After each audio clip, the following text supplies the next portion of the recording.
नमस्ते एंड जय हिंद। आखिरकार मेरे प्यार का सपना टूट गया। जिस वजह से मैं यहाँ तक पहुँचा था, जिस वजह से मैंने अपना पूरा करियर सेक्रीफाइस कर दिया था, वो सपना अब मुझसे काफ़ी दूर हो चुका था। मेरा प्यार किसी और के दिल से जुड़ चुका था। काफ़ी सोचने के बाद ये तय किया कि जो मेरे घर वालों ने मेरे लिए सोचा है या जो मेरे घर वालों ने मेरे लिए सेक्रीफाइस किया है, उसको देखते हुए मैं एकेडमी तो नहीं छोड़ूंगा, पर हाँ, पियाली का दोस्त ज़रूर बन के रहूँगा। पर क्या मैं उसका दोस्त बन पाऊँगा? और अगर दोस्त बन पाया तो क्या सही में मैं उसकी दोस्ती निभा पाऊँगा? और अगर सिर्फ दोस्ती निभाने की बात है तो क्या कभी मैं उसे भुला पाऊँगा? क्योंकि वही मेरा पहला और आखिरी प्यार थी।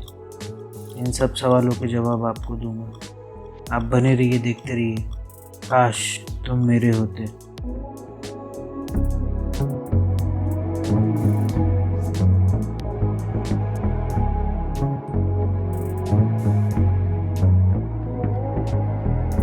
मैं बह गया। 28 नवंबर 2009। आज संडे का दिन था। कुछ लोग बोलते हैं कि संडे की सुबह एक फ्रेश फीलिंग लेकर आती है, पर मेरे लिए ये संडे की सुबह फ्रेश नहीं थी, क्योंकि मेरा दिल और दिमाग एक दूसरे से झगड़ा कर रहा था। एक बोल रहा था कि पियाली को मत भूलना, और एक बोल रहा था कि वो किसी और से प्यार करती है, उसको भूल जाओ। इन दोनों की कशमकश में मैं टेरेस पर जाकर ठंडी हवाएं एंजॉय कर रहा था। नवंबर का महीना था। ठंडी हवाएं मेरे कानों को, मेरे गालों को छू रही थी। तभी अचानक मेरा फ़ोन बजा। दिमाग में बहुत सारी बातें चल रही थी। अभी तक मेरी 22 असाइनमेंट्स में से 8 असाइनमेंट्स बाकी थी। अभी तक के रोहन ने मेरी 22 असाइनमेंट्स में से 8 असाइनमेंट्स अप्रूव नहीं की थी। मैंने और महक ने प्लान किया था कि आज मेरे घर पर बैठकर हम लोग बचे कुछ असाइनमेंट्स करेंगे। तो महक मेरे घर पे आने वाली थी। मैं जल्द से जल्द नहाने चले गया। नहाने के बाद मैं फ्रेश हुआ। मैं नहाने के बाद बाथरूम से बाहर निकला। बाहर निकलते ही मम्मी को बोला कि आज महक आने वाली है, आप प्लीज़ दोनों का खाना बना के रखिएगा। मम्मी ने दोनों का खाना बना के रख दिया था। खाना बनाने के बाद मम्मी को कहीं बाहर जाना था, इसलिए मम्मी तो चली गई और थोड़ी ही देर में महक थी मेरे सामने। मैंने दरवाज़ा खोला और देखा कि महक बहुत ही खूबसूरत लग रही थी। या शायद वो हमेशा से ही ऐसी लग रही थी, पर मैंने आज उसको इस तरीके से नोटिस किया था। वो कहते हैं ना, एक अकेला दिल हमेशा एक कंपेनियन ढूंढता है। शायद मेरा दिल इतना अकेला था कि मैं किसी न किसी का साथ चाह रहा था। महक को देखते ही उसके सलवार सूट पर पहले नज़र पड़ी। महक ने एक इंडियन ट्रेडिशन का सलवार सूट पहना हुआ था। एक हल्की सी माथे पे बिंदी लगाई हुई थी। उसके आंखों में मस्कारा लगा हुआ था। उसके बाल एकदम जेंटली टाई किए हुए गए थे। उसका लिप ग्लॉस उसके होठों को परफेक्टली कर्व करके रखा हुआ था। इतनी बारीकी से शायद आज तक मैंने महक को कभी नहीं देखा था। मैंने अपने दिमाग को शांत करके महक को अंदर आने का इशारा किया। महक और मैं सीधे मेरे रूम में चले गए। हमको असाइनमेंट्स करने थे, इसलिए असाइनमेंट्स करने के लिए मैं काउच पर बैठ गया, जबकि महक ने प्रेफर किया कि वो मेरे बेड पे बैठेगी। हम लोग कुछ देर तक तो असाइनमेंट्स करते रहे, पर मेरा ध्यान नहीं लग रहा था। मेरा पूरा ध्यान पियाली पे था। मैं ये सोच रहा था कि क्या मेरे से गलती हो गई कि पियाली मेरे साथ नहीं होगी। क्या मेरे से ये गलती हो गई कि मैंने जिससे प्यार किया वो किसी और से प्यार करती है। कई सारे सवाल, कई सारे उसके जवाब। ये सब मेरे दिल और दिमाग के बीच का खेल था, जो शायद मैं हार रहा था। महक को मेरी स्थिति समझ गई और कुछ देर बाद महक मेरे बाजू में आके काउच पे बैठ गई। मैं अपने असाइनमेंट्स करने में व्यस्त ही था कि अचानक मुझे फील हुआ कि मेरे गर्दन पे कोई किस कर रहा है। मैं एकदम से चौंक गया, क्योंकि महक मेरी गर्दन पे बहुत पैशनेटली किस करे जा रही थी। मैंने उसको रोका और कहा, नहीं, ये गलत है। तुम जानती हो कि मैं पियाली से कमिटेड हूँ और ये सब चीज़ें मैं नहीं कर सकता। पर महक बिल्कुल रुक नहीं रही थी, और शायद मैं भी रुकना नहीं चाह रहा था। मैंने खुद को महक को सरेंडर कर दिया था। वो मेरे गर्दन को चूम रही थी, वो मेरे गालों को चूम रही थी। असाइनमेंट्स का पता नहीं, पर हम लोग कुछ और ज़रूर कर रहे थे। तभी महक मुझे खींचकर बेड पर लेकर चली गई। बेड पर जाते ही मानो मुझे ऐसा लगा कि मैं कुछ गलत कर रहा हूँ, इसलिए मैं बेड पर से जल्द उठ गया। उठते ही महक ने वापस मुझे बिठा दिया। धीरे धीरे महक ने मेरे शर्ट के बटन खोलना चालू किए। मुझे समझ नहीं रहा था मैं क्या करूं, या यूं कहूं कि मुझे शायद पता ही नहीं चल रहा था कि मेरे साथ क्या हो रहा है। मैंने आज तक महक का ये रूप कभी देखा नहीं था। उसने धीरे धीरे शर्ट के बटन खोलना चालू किए और मैं उसके सामने कुछ नहीं कर पा रहा था। शायद मेरा दिल और दिमाग के बीच में दिमाग जीत चुका था, क्योंकि दिमाग ये चाह रहा था कि कोई हो जो मेरा भी साथ दे। इसीलिए मैंने खुद को महक को सरेंडर कर दिया। मैंने धीरे से महक का कुर्ता निकाला।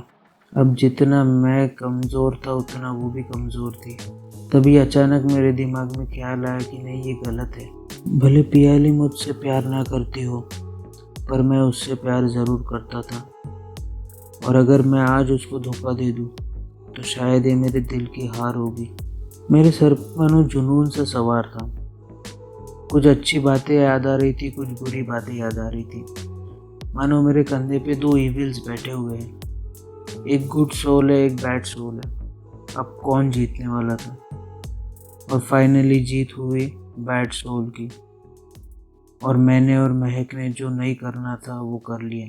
मैं महक को चूमता रहा। उसके परफ्यूम की खुशबू मेरे नाक को सहला रही थी। मैंने उसके बाल हल्के से खोल दिए। हम लोग वो सब करना चाह रहे थे जो शायद हमने एक दूसरे के बारे में इमेजिन किया था, या यूँ कह लूँ कि महक ने मेरे बारे में तो इमेजिन किया था, पर मेरे दिमाग में कोई और था। काफ़ी देर तक ये सब चीज़ें चली। उसके बाद में मैंने एक बेडशीट लेकर एक दूसरे को कवर कर दिया। अब बारी थी गिल्ट की, क्योंकि हम दोनों ने मज़े तो ले लिए थे, पर गिल्ट अभी हमारे ऊपर में हावी होने वाला था। ऐसा नहीं था कि मुझे गिल्ट इस बात का हुआ कि मैं महक को धोखा दे रहा हूँ, पर गिल्ट इस बात का था कि भले पियाली मुझसे प्यार न करती हो और मैं उससे प्यार करता हूँ। महक को तो गिल्ट नहीं था, क्योंकि महक मुझसे ही प्यार करती थी और वो उस बंदे के साथ में ही ये सब कर रही थी जिससे वो प्यार करती थी। तो महक का मैं समझ सकता हूँ, पर मुझे गिल्ट हो रहा था, क्योंकि कॉलेज में नियति अभी महक। हालांकि देखा जाए तो नियति के साथ मेरा ऐसा कोई रिलेशन नहीं था। उस टाइम तो लड़कियों से दूर भागता था, पर महक ने कोई जादू सा कर दिया था, या यूँ कह लूँ कि मेरा दिल जो टूटा हुआ था, उस टूटे दिल को जोड़ने का काम महक ने किया था। मैं खुद को रिग्रेट करने लगा, पर महक ने मुझे काफ़ी समझाया। उसके बाद में मैंने और महक ने अपने अपने कपड़े पहन लिए। कपड़े पहनने के बाद पता नहीं कितने असाइनमेंट्स हुए, क्या असाइनमेंट्स हमने किए और क्या नहीं किए, पर जैसे ही हम दोनों ने कपड़े पहने, वापस से महक ने मुझे बेड पर खींच लिया और हमने वो सब फिर से किया जो पहले हम रिग्रेट कर रहे थे। शायद ये सब चीज़ें एकदम अचानक हो जा रही थी। करना कोई नहीं चाह रहा था, पर रुक भी कोई नहीं रहा था। मैंने महक का एक एक बॉडी पार्ट ऑब्जर्व किया था, पर साथ ही साथ सबकॉन्शियस माइंड में एक चीज़ चल रही थी कि मैं पियाली के साथ गलत कर रहा हूँ। फिर से वही चीज़ करना, फिर से वही सब चीज़ों से गुजरना। अब समझ नहीं रहा था कि मैं कितना बड़ा गुनाह कर रहा हूँ। सब कुछ होने के बाद में महक तो अपने घर चली गई, पर मैं बेड पर बैठकर सोचता रहा कि जो मैंने आज किया, शायद उसके लिए मुझे खुद को कभी माफ़ नहीं करना चाहिए, क्योंकि जो मैंने किया था उसकी कोई माफ़ी नहीं हो सकती। प्यार किसी और से और प्यार किसी और के साथ, इसमें बहुत फ़र्क होता है। इन सब चीज़ों को दिमाग से हटाने के लिए मैं नहाने चले गया। नहाकर जैसे ही वापस आया, मेरे फ़ोन में एक मैसेज था महक का। शान, मुझे बहुत अच्छा लगा जो आज हुआ। तुम अपने आप को प्लीज़ गिल्टी मत महसूस करना, बट हाँ, मुझे बहुत अच्छा लगा और मैं वेट करूँगी कि ये आगे भी हो। महक का ऐसा मैसेज देखकर मुझे समझ नहीं आ रहा था क्या रिप्लाई करूँ, क्योंकि जो भी हुआ था वो पहली बार हुआ था मेरे साथ। इसीलिए मैंने उसको ओके थैंक्स, बस इतना ही लिखकर मैसेज भेज दिया। थोड़ी देर बाद मैं वापस टेरेस पे जाकर खड़ा हो गया। अंदर से मेरी आत्मा मुझे कचोट रही थी, या यूँ कह लूँ कि मुझे ऐसा लग रहा था कि मैंने क्या कर दिया है। अगर उस एक सेकंड को मैं कंट्रोल कर जाता तो शायद मुझे ज़िंदगी भर उस बात का गिल्ट नहीं होता था, क्योंकि महक ये डिज़र्व नहीं करती थी।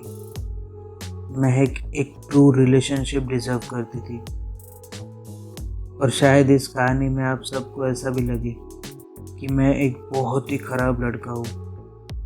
और सच है, उस वक्त मैं बहुत ही सेल्फिश था, क्योंकि मेरे दिल को किसी की सख्त ज़रूरत थी और मैं अपनी ज़रूरतें पूरी करने के लिए महक का इस्तेमाल कर रहा था। अगर सब चीज़ें सबकी अच्छी हो तो वो भगवान ही क्यों ना बन जाए। इसलिए मेरे में कई कमियां थी और उन कमियों को पूरा किया था आज महक ने। समझ नहीं रहा था जो आज हुआ है वो होना चाहिए था या नहीं, पर जितना भी हुआ था लग तो अच्छा रहा था। पर महक का वो मैसेज जिसमें उसने लिखा था कि मैं अगली बार के लिए भी वेट करूंगी, मुझे पता नहीं था कि वो अगली बार बहुत जल्द आने वाला है, क्योंकि अगले संडे हमने प्लान किया था कि हम लोग मूवी जाएंगे। पर क्या हम लोग मूवी देख पाएंगे या फिर से वो सब चीज़ें होगी जो आज हुई थी।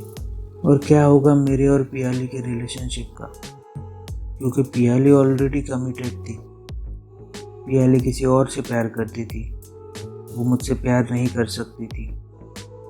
पर क्या कुछ ऐसा हो सकता है कि जिससे पियाली मेरी ज़िंदगी में आ जाए। पर आज जो मैंने महक के साथ किया है उस वजह से मेरा गिल्ट ही मुझे खा जाए और मैं पियाली को कुछ कह ही ना पाऊँ। इन सब सवालों के जवाब मिलेंगे। आप बने रहिए, देखते रहिए। काश तुम मेरे होते।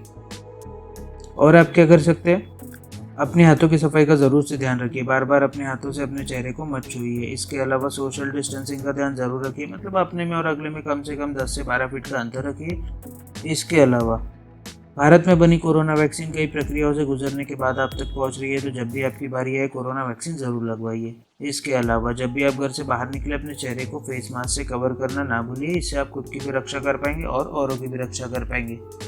इसके अलावा अगर लाइफ में कभी आपको लो फील हो, कोविड की वजह से आपकी जॉब चली गई हो, आप पे इकोनॉमिक क्राइसिस आ गए हो या कोई भी आपको प्रॉब्लम हो, तो इसके बारे में अपने घर वालों से बात कीजिए, जानने पहचानने वालों से बात कीजिए। डिप्रेशन में मत जाइए, डिप्रेशन को मार के इंडिया से भगाइए। और अगर मेरे पास में और भी कोई टॉपिक आता है तो उसके ऊपर मैं एक वीडियो बना दूंगा। तब तक के लिए आप बने रहिए, देखते रहिए एक्सपोजिंग स्टार विद शांतनु। और आगे की कहानी जानने के लिए देखते रहिए काश तुम मेरे होते, एक्सपोजिंग स्टार विद शांतनु पे। जय हिंद।